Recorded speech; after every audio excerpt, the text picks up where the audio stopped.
কৃষ্ণ জয় জগন্নাথ। ওম শান্তাকারং ভুজঙ্গ শয়নং পদ্মনাভং সুরেশং বিশ্বধারং গগন সদৃশং মেঘ বর্ণং শুভাগমং লক্ষ্মীকান্ত কমল নয়ন যোগী ধ্যান গম্যং বন্দে বিষ্ণু ভবভয়হরং সর্বলোকৈকনাথং।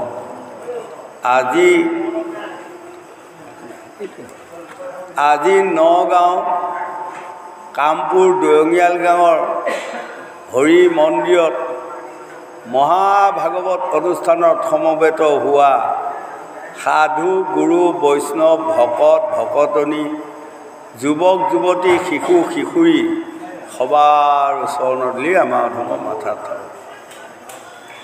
যিসকল সদাশয়লোকে আমাক আমন্ত্ৰণ কৰি আনি আপোনাসকলৰ পাৱৰ ধূলি লোৱা সুবিধাকণ দিলে, সেইসকলক ঈশ্বৰে মংগল কৰক, মনৰ বাঞ্ছা পূৰ্ণ কৰক, আয়ুষত বিঘিনি শূন্য কৰক, ঐশ্বৰ্য বিভূতি প্ৰদান কৰক। আগলৈ এনেধৰণৰ মহান অনুষ্ঠান পাতি আমাৰ দৰে ভকতি দৰিদ্ৰ লোকসকলক ভক্তি তত্ত্বৰ দ্যুতি জ্ঞান দিয়ক বুলি মই ভগৱানৰ ওচৰত প্ৰাৰ্থনা কৰোঁ।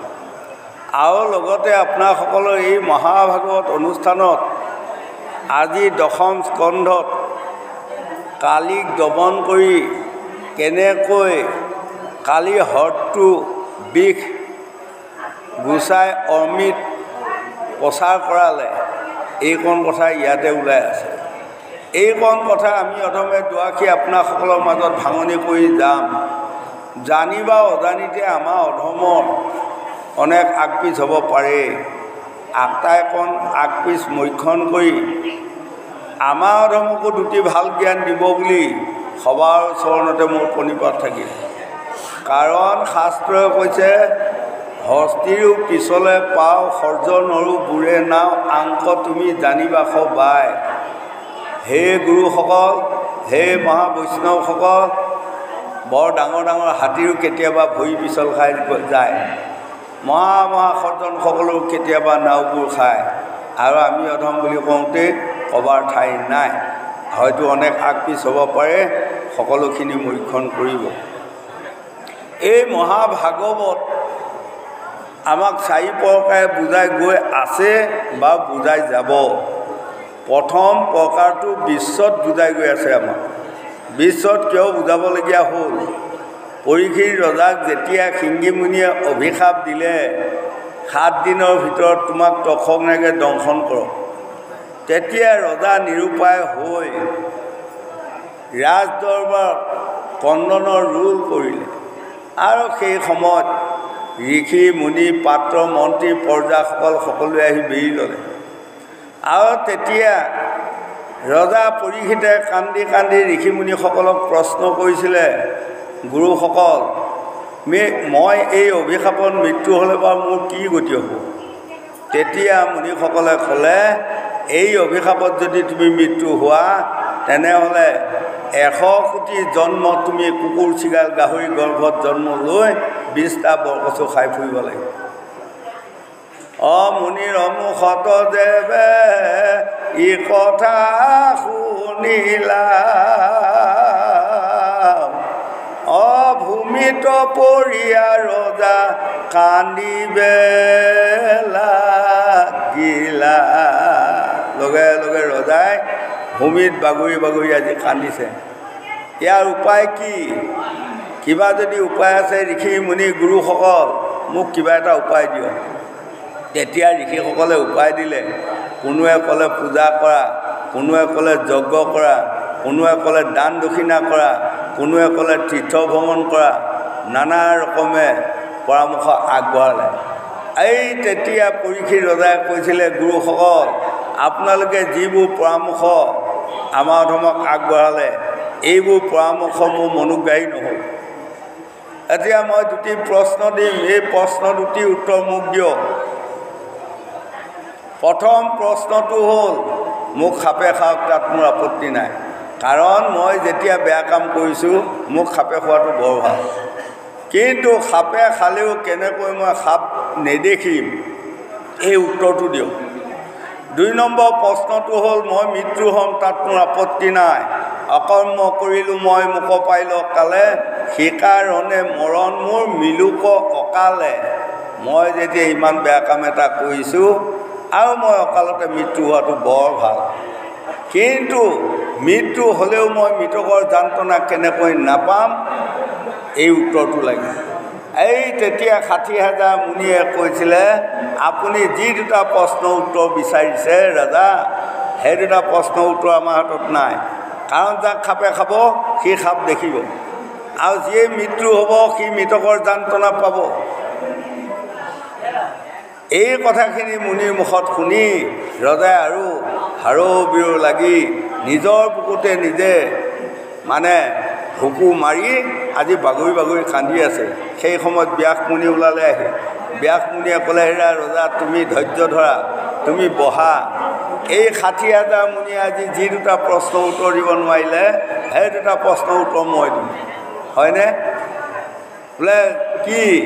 ব্যাসে বোলে, শুনা ৰজা আমাৰ বচন,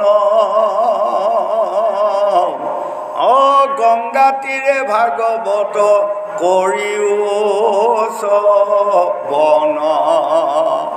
তুমি যদি 7 দিন গংগা পাৰ ভাগৱত শুনি থকা তেনেহ'লে তোমাক সাপে খাব, সাপ নেদেখিবা, আৰু তুমি মৃত্যু হ'বা, মৃতকৰ যন্ত্ৰণা নাপাবা। ব্যাসৰ বচন শুনি ৰাজা পৰীক্ষিত, গংগা তীৰে গৈলা ৰজা হৈয়া বিষাদিত, কুশপতে পদ্মাসনে বসি মহাৰায়, শোকমুখে ভাগৱত শ্ৰৱণ কৰে। এই ভাগৱত শুনি যাওঁতে যাওঁতে যাওঁতে যাওঁতে আজি পৰীক্ষিত ৰজাই শুকদেৱক প্ৰশ্ন কৰিছে, গুৰুদেৱ এইকণ কথা মোক বুজাই দিয়কচোন। প্ৰভু ভগৱন্তই কালি হ্ৰদত গৈ জাপ মাৰি কালিৰ মাথাত উঠাৰ লগে লগে কালি নাগে প্ৰভু ভগৱন্তক কেনেকৈ দংশন কৰিলে, আৰু স্বয়ং ভগৱান হৈ কেনেকৈ আমাৰ প্ৰজাসকলক তেওঁ মৃত্যু হোৱা দেখুৱাই সৰোবৰত আজি ভাসি আছিলে। এইকণ কথা মোক অকণমান বুজাই দিয়ক, হয়নে? এইকণ কথা আজি শুকদেৱে গংগা পাৰত বুজাই যাব। এয়া হ'ল বিশ্বৰ কাহিনী। দ্বিতীয় ভাগে আমাক বুজাব, হে লোকসকল, এই মহাভাগৱতখন এখন পৰমাৰ্থিক তত্ত্ব। আমি যদি লীলা কথাখিনিকে আমি শুনি আমি গৈ যোৱা হয় তেনেহ'লে জানিব ই একোটা একোটা কাহিনী, হয়নে? সেইকাৰণে আমাক কৈছে, ভাগৱতে যিমান দেহে সিমান, দেহে যিমান ভাগৱতে সিমান। ভাগৱতখন এখন পৰমাৰ্থিক তত্ত্ব। আমি গোটেই দেহটোত বিচাৰি ল'ব লাগিব। স্বৰ্গ মৰ্ত্য পাতাল এই 3 তুলয়কত যিমান সাই সম্পত্তি আছে আমাৰ প্ৰত্যেকৰে নিজা দেহটোতে আটাইকণ সম্পত্তি আছে, আৰু স্বৰ্গ মৰ্ত্য পাতালো আমাৰ নিজৰ দেহটোতে আছে। এই হ'ল দেহ মাৰ্গত আমি বিচাৰি চালে ইয়াৰ উত্তৰটো উলিয়াব পাৰিম। 3 নম্বৰ তৃতীয়ভাগে আমাক বুজালে ভাৰ্যা পুত্ৰ ল'ৰা ছোৱালী সংসাৰখনৰ মাজত আমি কেনেধৰণে ব্যাকুল হৈ আছোঁ, হয়নে? ধন ধান পুত্ৰ ভাৰ্যা কেৱল ইয়াৰ হাবিলাসতে আমি ভগৱন্তক পাহৰি গ'লোঁ। ভগৱন্তই যে আমাক জন্ম দিয়ালে, আমি যে ভগৱন্তৰ নাম ল'ব লাগে, ভগৱন্তৰ নাম ল'লে যে আমি এই অপবিত্ৰ দেহটোক পবিত্ৰ কৰি, অপবিত্ৰ আত্মাক পবিত্ৰ কৰি আমি বৈকুণ্ঠত গমন কৰিব পাৰিম, এইকণ ভূক্ষেপ আমি নকৰা হৈ গ'ল। মায়া, এইটো হৈছে মায়া, হয়নে? আৰু চতুৰ্থভাগে আমাক বুজাই আছে, আমাৰ প্ৰত্যেকৰে আয়ুটো সূৰ্যৰ লগত সদায় হৰণ হৈ গৈয়ে আছে। আপোনাসকলে পাতিলে 3 দিনীয়া ভাগৱত বা 4 দিনীয়া ভাগৱত চাওঁতে চাওঁতে আজি 2 দিন পাৰ হৈ গ'লেই, হয়নে? কিন্তু সেই 2 দিন যে গ'ল আমি সেইটো অনুভৱ কৰি আছোঁ, কিন্তু সেই 2 দিনৰ যে আমাৰ আয়ুটো কমি গ'ল তাক আমি অনুভৱে কৰা নাই, হয়।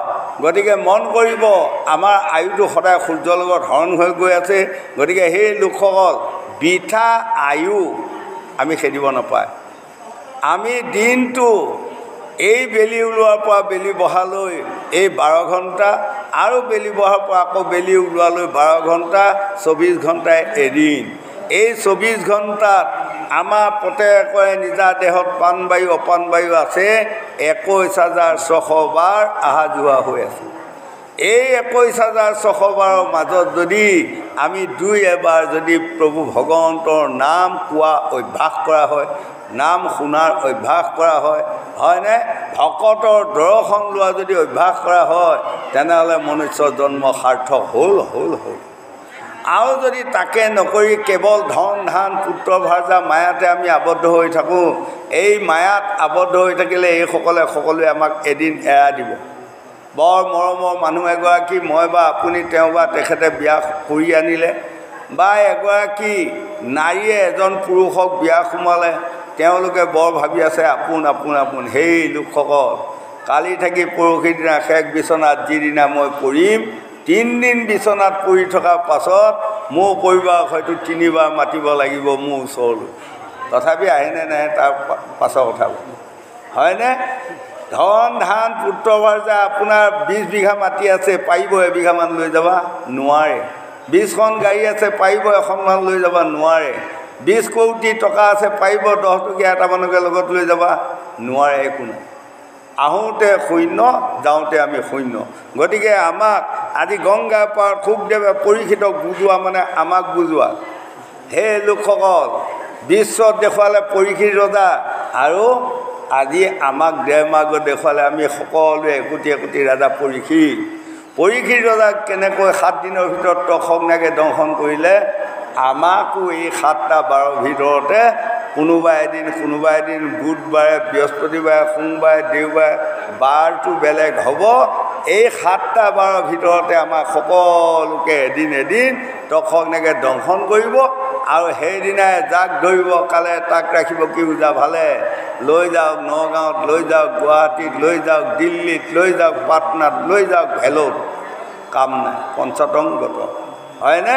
গতিকে ভাবিও চিন্তিও কৰিও কাজ কৰিও ভাবিও না, সেই লোকসকল কৰিও শৰীৰ চৰণে ৰতি, পলিত শৰীৰ নামেষে গতি।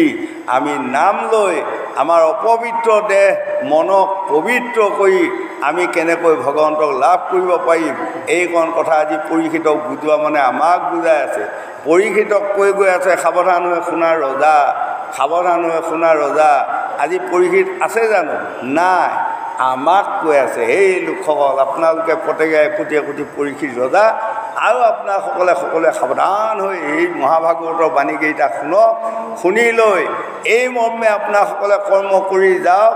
ডাকৰ বচনত কৈছে, ঔ সিজিব ভাতো টেঙা নহ'ব, হয়নে?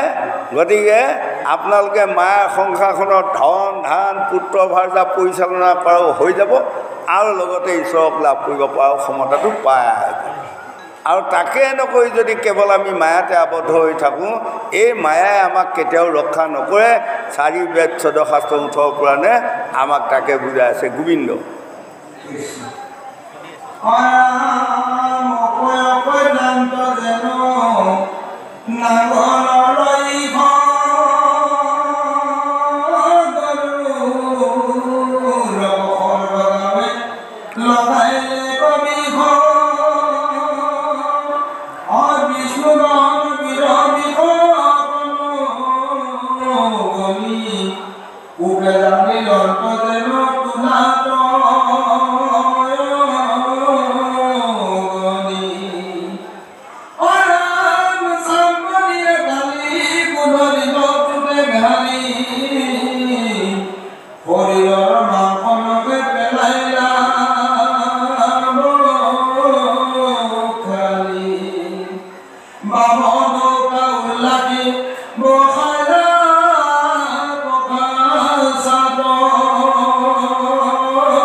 আজি দেখুৱাইছে নন্দ ঘৰে জন্ম ভৈলা চাৱালৰ কাণ নাই 1600 শিশুৰ সংগে বনে চাৰে গায় পিয়াসে পীড়িত হোৱা শিশু একজন কালিৰ হৰদত গয়া জল কৰে প্ৰাণ এক শিশু মৰে দেখা কালিৰ জল খায় ক্ৰুদ্ধ কৰি নাৰায়ণে জাম্প দিলা যায় কালিৰ ক্ষীৰত ভৰ দিলা দামোদৰ ক্ৰুদ্ধ কৰি কালি নাগে মাৰিলা কামোৰ কালি বিষে পৰি ৰৈল দেৱবন মালি নন্দ যশোদাই কান্দে হৈয়া অতা উলি নন্দ যশোদাৰ পৰা আদি কৰি যিমান লোক আছিল সেও সকলোৱে তেওঁক পুত্ৰৰ মায়াত চাই আছে ভাতৃৰ মায়াত চাই আছে ভাগিনৰ মায়াত চাই আছে তেওঁৱে যে অনন্ত কোটি ব্ৰহ্মাণ্ডৰ অধিকাৰী হৈ আমাক লালন পালন কৰি আছে এই কথাটো সকলোৱে পাহৰি গ'ল মায়া হয়নে গতিকে সেইসকলে আজি সকলোৱে কান্দি আছে যত গুটি গণ কান্দে হৈয়া ওচৰত তন বলুভদ্ৰই আঁকিয়া যে লগাইলা চেতন বলুভদ্ৰই কৈছে তোমালোকে চিন্তা নকৰিবা কাৰণ এই কৃষ্ণ পৰম প্ৰভু ভগৱন্ত জন্ম লৈছে আহি গতিকে প্ৰভু ভগৱন্তক কালিয়ে খুটি মাৰিব পৰা সম্ভৱ নাই বলুভদ্ৰ বচন শুনিয়া নাৰায়ণ মনে মনে গৰুৰক কৰে সুমৰণ গৰুণ্ড আখিয়া নাক কৰিবে ভক্ষণ ভয় পাই গৰিলা কালি পাতাল ভুৱন লগে লগে এতিয়া আহি গৰু পখি আহি যেতিয়া বখলা বখলিকে আচুৰি কালি নাগ লণ্ড ভণ্ড কৰিলে আজি কালি নাগে সেই মানে কালি হ্ৰদৰ পৰা তেওঁ পাতাললৈ প্ৰৱেশ কৰিব এয়া হ'ল ভগৱন্তৰ লীলা ভগৱন্তৰ মহিমা হয় এয়া হৈছে মায়া আমাৰ লোকসকলে মায়া গায়ে থাকে কিন্তু আমি পাহৰি যাওঁ এয়া ভগৱন্তৰ মায়া হয়নে গোপাল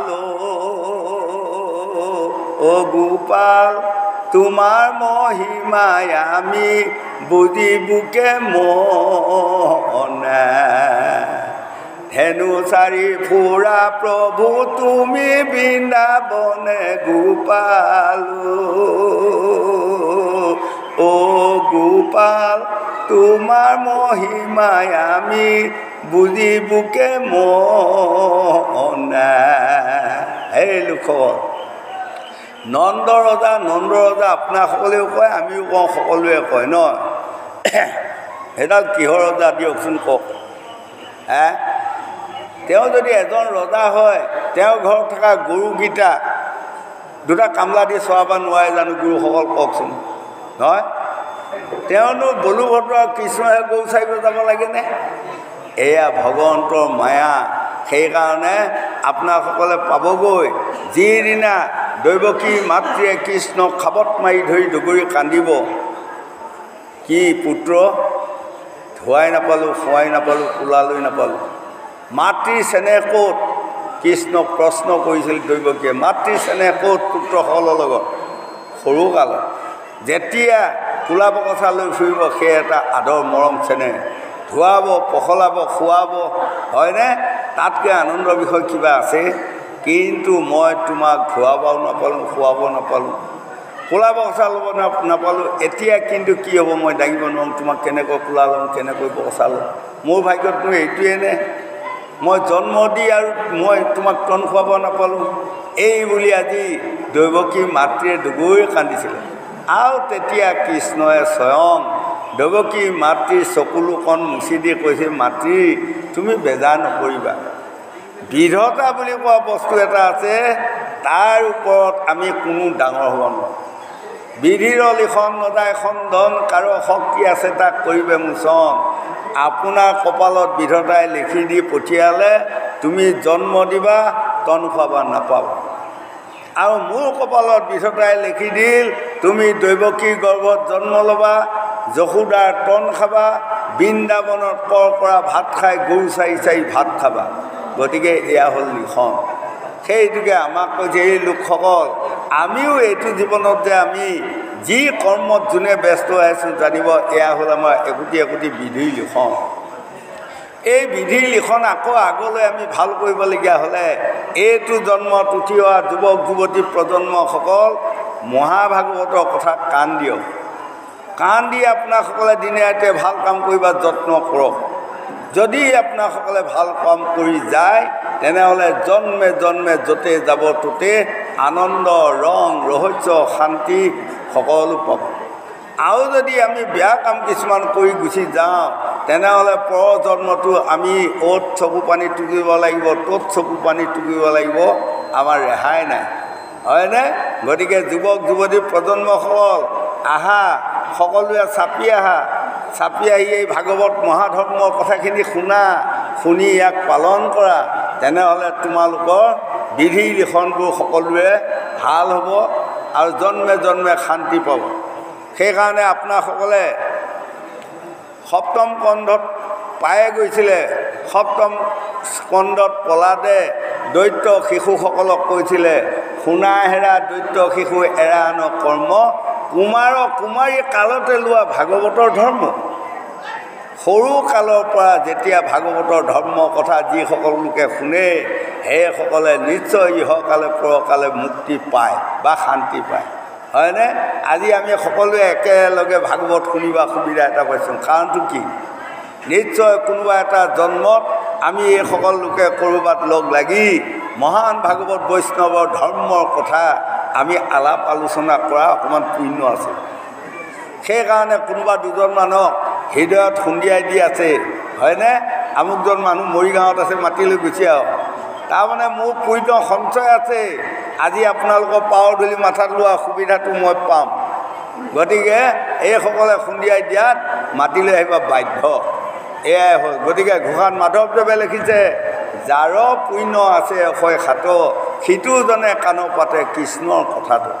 যিসকলৰ পূৰ্বজন্মৰ পুণ্য থাকেই সেইসকলে মহান ভাগৱতৰ কথা মানে খুব সোনকালে তেওঁ আস্থা বা নিষ্ঠা তাৰ প্ৰতি আহে ভাৱভংগী।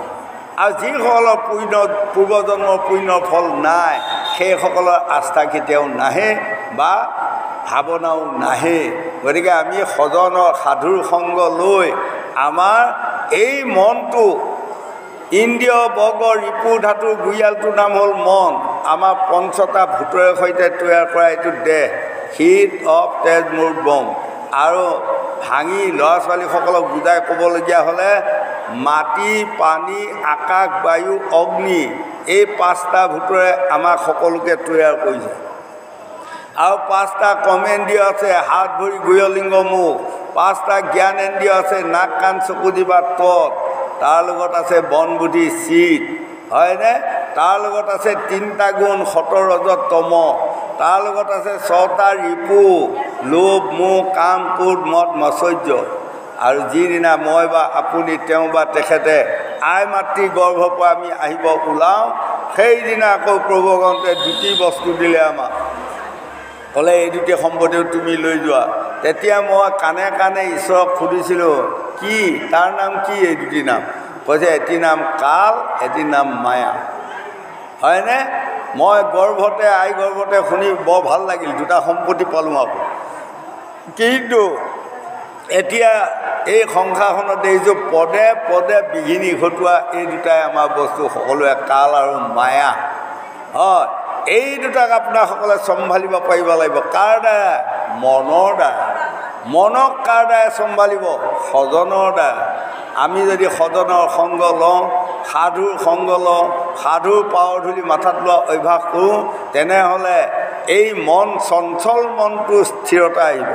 আৰু চঞ্চল মন থিৰতা অহাৰ লগে লগে কাল আৰু মায়া এই দুটা সৈন্যক সুপথে পৰিচালিত কৰিব।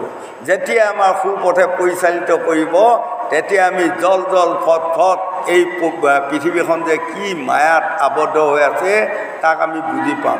গতিকে কোনটো পথে গ'লে ইহকালে পৰকালে আত্মাক গতি দিব পাৰিম সেই পথটো আমি বুজি পাম। এইকণ কথাকে আজি মহাভাগৱতেই বুজোৱা নহয়, 4 বেদ 14 শাস্ত্ৰ মুঠৰ পৰাণেও আমাক বুজাই আছে। গোবিন্দ।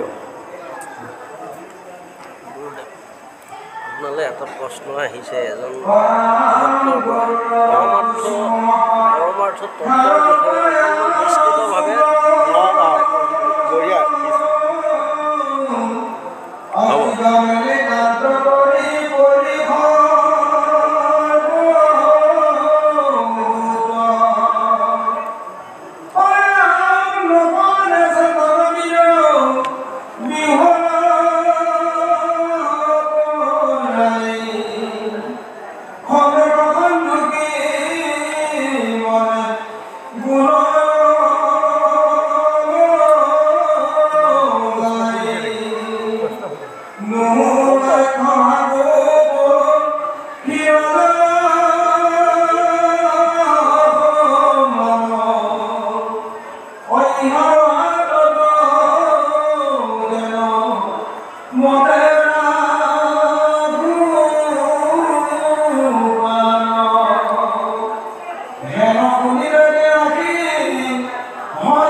এতিয়া আমাক এইখিনিত বুজাইছে এই ধৰণে কালীৰ নাগৰ লগত গৰু পক্ষীয়ে কি ধৰণে কালীক দমন কৰিলে।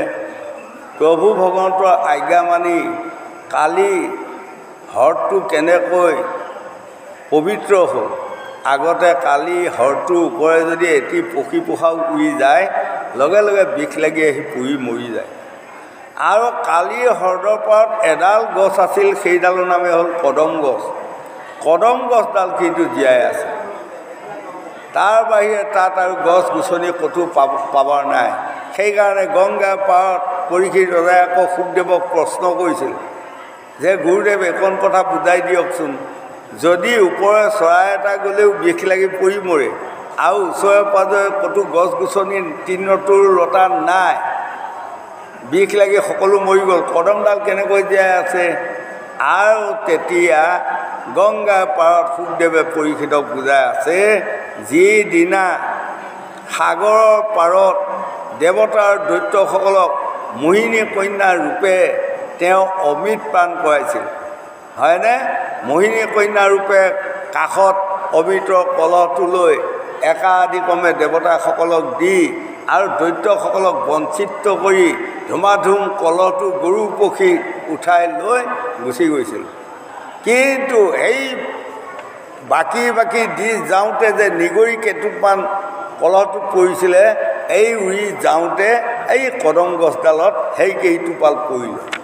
অমৃত পৰাৰ কাৰণে কালীৰ বিষে তাক মাৰিব পৰা নাই, হয়নে? এই কথাখিনি আজি আমাক শাস্ত্ৰ ভাগৱতে বুজালে।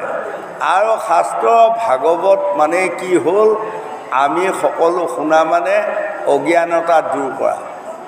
এতিয়া ভাগৱতৰ প্ৰথম 4টা শ্লোক, প্ৰথম 4টা শ্লোকৰ প্ৰথম শ্লোকটোৰ নাম কি? জ্ঞান। জ্ঞান বিজ্ঞান তদং ৰহস্য গুণ ক্ৰীড়া দ্ৰব্য জাতি মায়া তৰণ জীৱ ঈশ্বৰ। এই 12 শ্লোক ভাগৱত। এই 12 শ্লোক ভাগৱতৰ প্ৰথম শ্লোকটোৰ নাম জ্ঞান। তাৰ অৰ্থ মানে কি? আমি এই শাস্ত্ৰ ভাগৱত শুনি সাধুৰ সংগ লৈ যদি আমি প্ৰত্যেকে জ্ঞানী হওঁ তেনেহ'লে আমাৰ প্ৰত্যেকৰে নিজা নিজা গৃহখনত আমাৰ 1 নম্বৰতে শান্তি লাভ আহিব হয় মৰম চেনেহ বাঢ়িব তেতিয়া আমি ঈশ্বৰক ভকতি কৰাত সহজ হয় যিখন গৃহত হাই কাজিয়া কণ্ডল থাকিব সেইখন গৃহত ভকতি কৰিব পাৰিবনে গুৰুসকল নোৱাৰে আমি LP স্কুলৰ পৰিদতে পাইছিলোঁ অহৰ্নিশে যাৰ ঘৰে নুগুচে কণ্ডল তাৰ ঘৰে সুখ ৰূপ নুফুলে কমল হয় যিখন গৃহত খেকা খুন্দা তৰ্ক পেচাল হাই কাজিয়া হৈ থাকে সেইখন ঘৰত সুখ নাই শান্তি নাই আৰু এখন গৃহ মানুহে ভকতি কৰিছোঁ বুলি ক'লেও আমি বিশ্বাস নকৰোঁ নোৱাৰে কৰিব হয় গতিকে 1 নম্বৰতে আমি জ্ঞানী হ'ব লাগিব সেইকাৰণে কৃষ্ণকান্ত সন্দিকৈ গ্ৰন্থৰ বাণীখনত লিখিছে সেই লোকসকল একেখন ঘৰৰে পিতৃ মাতৃ পুত্ৰ বোৱাৰী নাতি পুতি আটাইখিনি নিজা মানুহ কিহৰ অভাৱত কাজিয়া হয় তলত লিখিছে জ্ঞানৰ অভাৱ যিখন গৃহত জ্ঞানৰ অভাৱ আহিব সেইখন গৃহত কাজিয়া আহিব হয়নে গতিকে ভাগৱতৰ প্ৰথম শ্লোকটোৰ নাম জ্ঞান আমি ভাগৱত শুনি সকলোৱে জ্ঞানী হ'ব লাগিব জ্ঞানী হৈ 4টা বস্তু আমি পালন কৰিব লাগিব কি ধৈৰ্য সহ্য ক্ষমা দয়া এই 4টা বস্তু যদি এটা বস্তু আপোনালোকৰ গৃহত কমে এখন গৃহতে কাজিয়া আহিব এয়াই হ'ল পৰমাৰ্থিক তত্ত্বৰ কথা হয়নে গতিকে যিখন গৃহত শাহুৱেকৰ ধৈৰ্য আছে যিখন গৃহত বোৱাৰীৰ ধৈৰ্য আছে যিখন গৃহত বাপেকৰ ধৈৰ্য আছে যিখন গৃহত পুত্ৰৰ ধৈৰ্য আছে এখন গৃহত কিবা কাজিয়া হ'ব পাৰে নেকি নোৱাৰে হয় যিখন গৃহত ধৈৰ্য নাই সহ্য নাই ক্ষমা নাই দয়া নাই সেইখন গৃহত হাই কাজিয়া আহিব আৰু হাই কাজিয়া অহাৰ লগে লগে সেইখন গৃহে কেতিয়াও ভকতি কৰিব নোৱাৰে মিছা কথা হয় ৰাগ খং দম্ভ অহংকাৰ আমি চব ত্যাগ দিব লাগিব হয় ৰাগ খং দম্ভ অহংকাৰ এইবোৰ আমি ত্যাগ দিব লাগিব অহংকাৰ অভিমান অসূয়া বাহাদুৰি টেম্পাৰ গৌৰৱ জেদ এইবোৰ আমি ত্যাগ দিব লাগিব হয় সেইকাৰণে কৃষ্ণকান্ত সন্দিকৈ গ্ৰন্থৰ বাণীত লিখিছে সেই লোকসকল এই অহংকাৰ অভিমান অসূয়া বাহাদুৰি টেম্পাৰ গৌৰৱ জেদ এইবোৰ যে বস্তু এইবোৰ বস্তুৱে কেতিয়াবা আপোনালোকক সন্মান ইনকম কৰি দিয়ে নেকি কেতিয়াবা আপোনালোকক ধন ধান উপাৰ্জন কৰি দিয়ে নেকি তলত লিখিছে যদি সন্মান উপাৰ্জন কৰি দিয়াও ক্ষমতা নাই ধন ধান উপাৰ্জন কৰি দিয়াও যদি ক্ষমতা নাই সেইবোৰ বস্তু আপোনাসকলে হৃদয়ত নাৰাখিব অতি সোনকালে দলিয়াই পেলাওক তেনেহ'লে আপুনি সকলোতে মিলিব পাৰিব সকলোৰে আপুনি ভাল এজন পুতৌ কৰা মনুষ্য জন্ম পাব আৰু যেতিয়ালৈ আমাৰ হৃদয়ত এইবোৰ অহংকাৰ অভিমান থাকিব তেতিয়ালৈ আমাৰ এই পৃথিৱীখনত আমি শান্তি নাপাম এতিয়া কাৰ শত্ৰু কোনে আমাক শাস্ত্ৰই দেখুৱাইছে ভগৱান মাধৱদেৱে পোনে পোনে এটা কথা লিখিছে দেখিছেনে হয়নে কাৰো শত্ৰু নহয় কোনো আপুনি আপোনাৰ শত্ৰু আপুনি আপোনাৰ মিত্ৰ আপুনি আপোনাৰ বন্ধু আপুনি আপোনাৰ শত্ৰু আপুনি আপোনাকে ৰাখে মাৰে কাৰণ সেই লোকসকল আপোনালোকৰ এই নগাঁও দৈঙিয়াল গাঁৱত এজন মানুহ অহংকাৰী তেনেহ'লে আপোনালোকে জানি লওক সেইটোৱে তেওঁৰ অহংকাৰ হৈ আছে অহংকাৰটোৱে শত্ৰু হৈ আছে এজন মানুহ জেদি তেনেহ'লে আপোনালোকে ভাবি লওক সেই জেদটোৱে তেওঁৰ শত্ৰু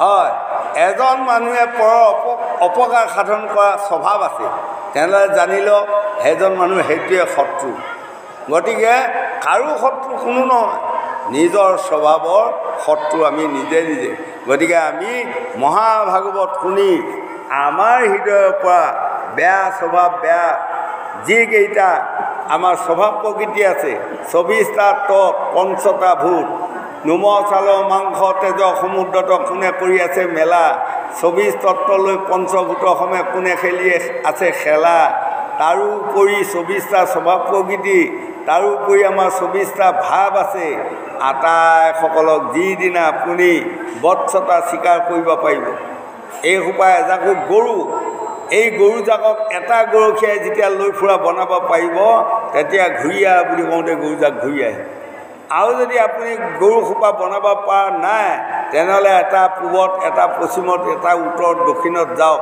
আপুনি পাৰিব ঘূৰাব নহয় সেইকাৰণে আমাক কৈছে এটা উদাহৰণ এজন মানুহ 6টা গৰু আছে সদায় তেওঁ লৈ যায় আল দে আৰু গলিপথ সামৰি লৈ গুচি আহে এদিন যদি গোহালিতে 6টা গৰুৱে কোৱামতা কৰে আজি আমাক আল দিবা লৈ যায় পথাৰ পোৱাৰ লগে লগে তই পূব পেনে তই পশ্চিমত তই উত্তৰত তই ইখানত তই দক্ষিণত তই নৰীত কোণত তই বায়ু কোণত সকলোৱে সকলো পিনে লৰ মাৰিব যদি আপোনাৰ 6টা গৰু 6 পিনে লৰ মাৰে আপুনি বাৰু ধৰিব পাৰিবনে কোনোবাটো গৰু নোৱাৰে হয় 6টা গৰুৰ লগত কাক তুলনা দিছে আমাৰ 6টা ৰিপু লোভ মোহ কাম ক্ৰোধ মদ মচৰ্য 6টা ৰিপুক যেতিয়ালৈ আপুনি সুপৰিচালিত কৰিব নোৱাৰে তেতিয়া আপুনি ইহকালে পৰকালে আত্মাক গতি দিবা কাৰণে আপুনি যিমানে যত্ন নকৰক সকলোতে বিফল হ'ব গতিকে আমি এই পৰমাৰ্থিক তত্ত্বত আৰু আছে পৰমাৰ্থিক তত্ত্ব